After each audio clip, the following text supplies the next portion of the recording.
Viewers आदाब, मैं आपके सामने आज फिर एक मालूमात लेकर के आया हूँ जिसका मकसद सिर्फ ये था कि देखा जा रहा है कि हब्बे सूरनजान या माजून सूरनजान या रोगन सूरनजान इसका चलन कुछ ज़्यादा हो रहा है लोग दर्द के सिलसिले में। हालांकि दूसरी दवा भी है असगन, हब्बे असगन आती है, लेकिन इसको ज़्यादा फोकियत दे रहे हैं और इसका इस्तेमाल करते हैं। कहीं की तो हब्बे सूरनजान ऐसी देखने में आई कि फ़ायदा कर रही है, मरीज़ कहते हैं, कहीं की जो हब्बे सूरनजान है वो काम नहीं करती। तो हमें ये समझना चाहिए कि सूरनजान क्या चीज़ है, ये समझ लेना चाहिए। फिर हम इसका जो असर है, कौन से दर्दों में ये मौसर है, कहाँ ये काम करती है, फिर उसकी हम बात करेंगे। देखिए, सूरनजान एक पौधे की जड़ होती है जो कि हिमालयाई इलाके में और पहाड़ी सिलसिले में ये मिलता है। इसकी जो ऊंचाई होती है इसके पौधे की, मेरा ख्याल से 6 से 10 इंच लंबा होता है ये पौधा।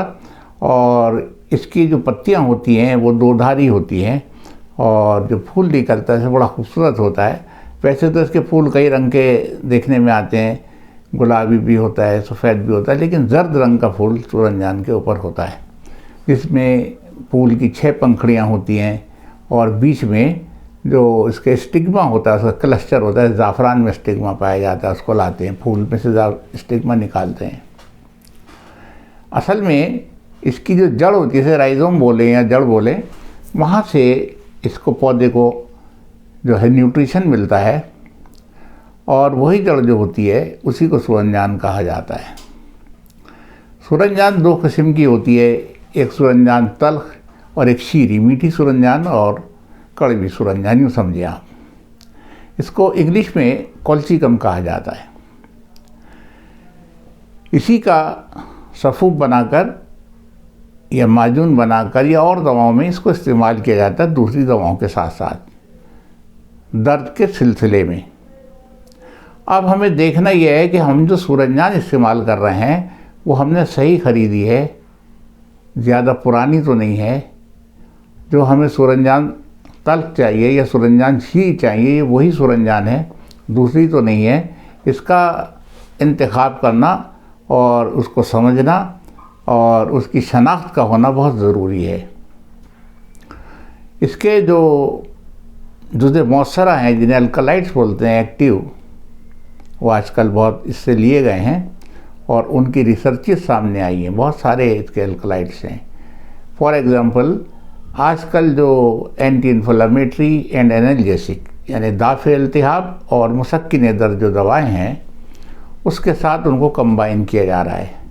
और पेन किलर तो ये हैं, लेकिन मसल रिलैक्सेंट के तौर पे जो तशन्नुजी कैफियत अज़लात में होती है मुतासिरा दर्द के मकाम पर, उसको रिलैक्स करने के लिए इसके अंदर जो एक अल्कलाइड है, कॉल्चिकम तो इसका नाम है, कॉल्चिसिन एक अल्कलाइड है और इससे और अल्कलाइड निकाले गए तो उसको शामिल किया जाता है। आप देखेंगे बहुत सी दवाओं में इसको शामिल किया जा रहा है। हमें इसको समझने की ज़रूरत है कि ये दवा कितनी मौसर है और कहा जाता है। हमारे यहाँ तो नुकरस में इस्तेमाल की जाती है। शुरू प्रैक्टिस में जब मैं आया था तो इंडोन कंपनी की एक गोली में देखा करता था, कॉल्चिसिंडोन के नाम से। कॉल्चिकम उस टाइम भी था और गाउट के लिए थी, नुकरस के लिए इसको इस्तेमाल किया जाता। तो ये इसमें मैं कह सकता हूँ कि बिलाशुबा ये गाउट के लिए बहुत अच्छी दवा है, बशर्ते के सूरनजान ठीक हो।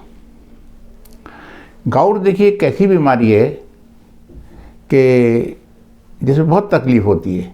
सूरनजान के मुतालिक एक बात और मैं और बता दूं कि थोड़ी जहरीली होती है, थोड़ा इसमें टॉक्सिक इफ़ेक्ट होता है और इसीलिए इसको लंबे अरसे तक ज़्यादा इस्तेमाल नहीं कराया जा सकता। और जो इसके असरात हैं वो बद असरात वो किस किस्म के सामने आते हैं, जैसे उल्टी है, मतली है, लूज़ मोशन है, ब्लड प्रेशर का लो हो जाना है, ये हो सकता है। इसीलिए इसको जो प्रेग्नेंट लेडीज़ हैं या जो दूध पिलाने वाली माएँ हैं, लैक्टेटिंग मदर्स, उनको नहीं देना चाहिए। अब देखिए, गाउट का मैंने जिक्र किया तो मैं गाउट का आपको बताता हूँ कि ये बहुत शदीद किस्म का दर्द होता है। कहा जाता है कि खून के अंदर यूरिक एसिड बढ़ जाता है, सेरम में यूरिक एसिड लेवल बढ़ जाता है और वो जॉइंट्स में जमा होने लगता है और पेन करता है। इसकी शुरुआत कैसे होती है? देखिए, सबसे पहले पैर के अंगूठे में तकलीफ़ होती है और मरीज़ ये महसूस करता है कि शायद कोई चोट लग गई है या मेरा अंगूठा कहीं पे ठुक गया है और ये मूवमेंट नहीं कर रहा, और फिर वो तकलीफ़ इतनी बढ़ती है कि अगर वो सो रहे हैं, रात के टाइम इसका हमला होता है, अगर सो रहे हैं और चादर भी उस पर लग जाए तो तकलीफ़ करती है। जो मुकाम होता है जहाँ ये दर्द कर रहा होता है वो जगह सुर्खी माइल भी नज़र आने लगती है, कुछ सख्त भी होती है, छूने से भी तकलीफ़ होती है। जब टेस्ट कराया जाता है तो पता लगता है कि खून में यूरिक एसिड बढ़ गया है। यहाँ से शुरुआत होकर ये और जोड़ों में भी आ जाता है। ज़्यादातर ये ज़ेरीन जो अतराफ लोअर लिम्स हैं, इन जॉइंट्स पर ज़्यादा असर करता है। घुटने में, एड़ी में जो कैल्सिनियन बोन होती है या एंकल जॉइंट होता है, इन जगहों पर ज़्यादा ये तकलीफ़ पहुंचाता है। कहा जाता है सूरंजान के मुतालिक कि ये यूरिक एसिड को कम करती है। हालांकि दवाएं और हैं जो इस्तेमाल होती है, लेकिन हम तो अपनी तिब्बे यूनानी की बात कर रहे हैं कि तिब्बे यूनानी में जो दवा है ये इस किस्म की है कि अगर हम सही बनाएं, सही क्वालिटी की सूरंजान लें और उसको सही इंग्रेडिएंट के साथ कंबाइन करें और उसके साथ जो और दवाएं देनी हो हम दें, तो यूरिक एसिड मरीज़ का घटा सकते हैं और उसको नुकरस में फ़ायदा हो सकता है। अब देखिए, जो जिसे गाउट बोलते हैं, नुकरस बोलते हैं, ये शदीद किस्म का दर्द होता है। इसके अलावा ऐसा ही एक दर्द शदीद किस्म का जो होता है उसको कहा जाता है रूमेटिक आर्थराइटिस। रूमेटिक आर्थराइटिस जो है ये भी खून के अंदर असरात पैदा हो जाते हैं और इतना शदीद होता है कि मुतासरा जोड़ जो होता है, जो जॉइंट जिसके ऊपर ये अटैक हुआ है और उस जॉइंट में पेन है, शिफ्टिंग होता है, इधर जॉइंट के अंदर है दूसरे जॉइंट में हो गया, सूजन आ गई और मूवमेंट ख़त्म हो गई, बुखार होने लगा, सर्दी लगने लगी, बहुत सख्त दर्द होने लगा, कभी कूल्हे में हो गया, कभी कंधे में हो गया, कभी गर्दन में हो गया। तो ये रूमेटिक पेन जो होता है ये बहुत परेशान कुन दर्द होता है, जिसको कि गठिया बोलते हैं। ये घुटनों में भी हो जाता है और टखनों में भी हो जाता है, कहीं भी हो सकता है। तो ये मरीज़ को बहुत परेशान करता है, इसकी ज़िंदगी ख़राब कर देता है, इतना ख़राब दर्द होता है ये। और अगर इसको काबू ना पाया जाए तो इसमें हड्डियाँ टेढ़ी हो जाती है, होते हैं बोन डिफॉर्मिटी, वो पैदा हो जाती है। हड्डियों के अंदर बहुत सी जगह सुराख हो जाते हैं और जिसे बोलते हैं ऑस्टियोपोरोसिस टाइप हो, छिद्र हो जाते हैं। हड्डियाँ इतनी टेढ़ी हो जाती हैं और उनमें हाथों की हड्डियाँ ख़ास तौर से टेढ़ी हो जाती हैं, डिफॉर्मिटी पैदा हो जाती है, मरीज़ को बहुत तकलीफ़ होती है। तो इसके अंदर भी सूरंजान के इस्तेमाल को बहुत अच्छा बताया गया है यूनानी के अंदर, और अब तो रिसर्च ने भी इस बात को साबित कर दिया है कि ये नुकरस में और गठिया में ये दवा अच्छा काम करती है।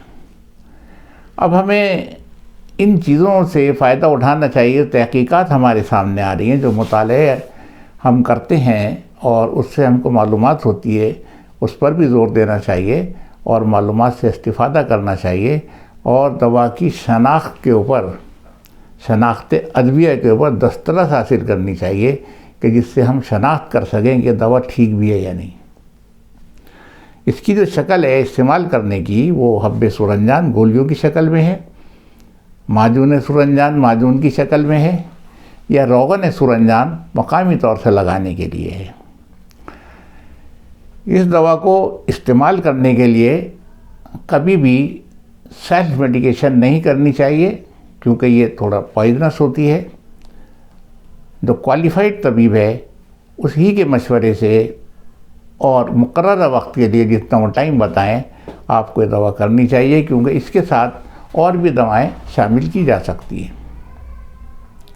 अगर आपको मुझसे सूरंजान के सिलसिले में, जिसे कॉल्चिकम बोलते हैं, आपको कोई मालूमात हासिल करनी हो या अपनी किसी बीमारी के सिलसिले में कुछ मालूम करना हो, तो आप मुझसे कांटेक्ट कर सकते हैं।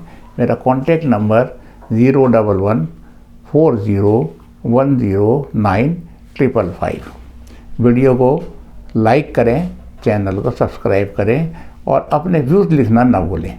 Thank you very much.